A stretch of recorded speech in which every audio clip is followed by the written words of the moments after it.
Hello, and welcome to this lesson in quantitative reasoning. In this lesson, I'm going to teach you how to read a three-set Venn diagram and figure out what is in each set and do some operations with it. So here we have a three-set Venn diagram. We have the three circles for A, B, and C. We've labeled our sets. That's all those underlines are just spaces to put labels. And you see we have the white part here that's not in gray and not lined. That's our universal set. That's our rectangle. We have a couple of things outside of any of the three sets. So those are in our universal set, but not in A, B, or C. We have an intersection between some things. So we're going to take a look at how do we figure out what's in set A, what's in set B, what's in set C. How can we figure out the unions and the intersections? So let's first write out what's in set A. You literally look to see the circle for set A. You look and just write down, and you draw a line around that circle. Forget about the other two circles. You don't need to do anything with them. And you are literally going to write out, and remember we use proper roster form. We use a squiggly bracket to say it's a set, or what we call a brace technically. And I see the numbers 2, 8, 3, 4, 5, 7. Students tend to only write 2, 8. You can't leave out it's anything in that circle for A. That whole circle is A. Now, the 3, the 4, the 5, the 7 are also in other sets, but they are in set A. So don't make the problem complicated. You're just looking for what's in A. Let's take a look for what's in B now. Again, here's the circle, and my drawing of the circle isn't perfect, but that's actually fine here. You can see which circle I'm talking about.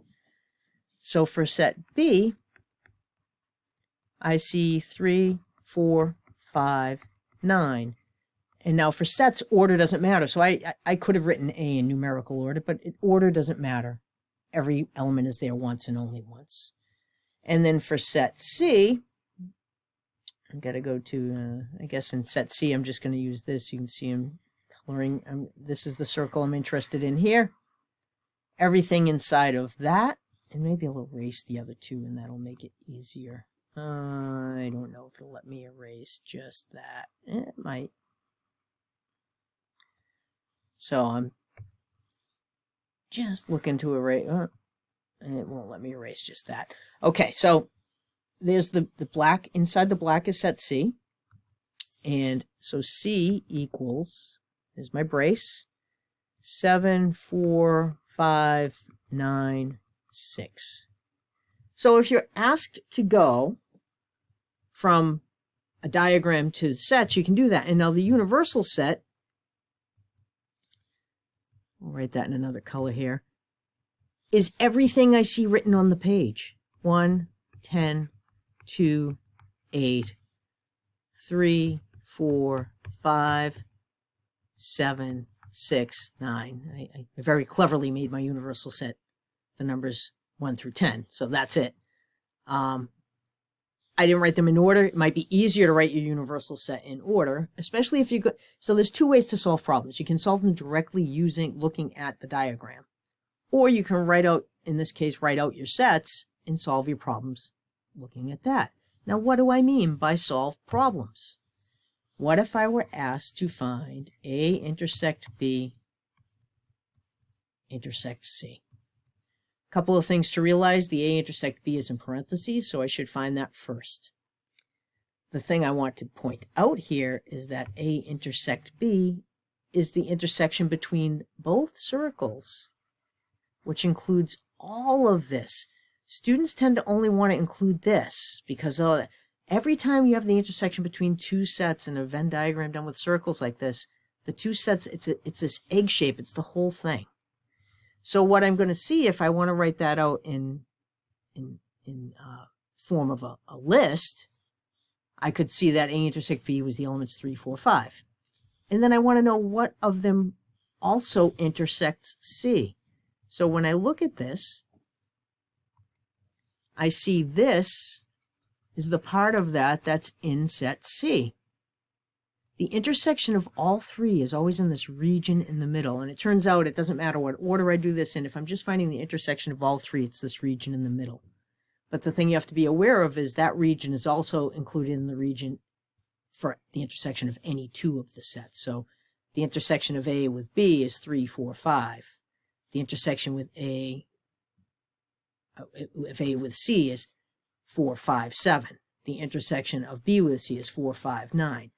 Students often want to write that B intersects C as just this 9. Not true.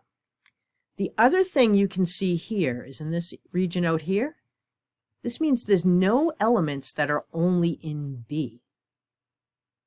So B is a subset of the union of A with C. The union of A with C would be everything in these two circles. So this is the union with A and C, everything through here. And you can see that B just contains these elements, and they are both contained within the union of A and C. So you can make the statement that B is a subset of A with C. So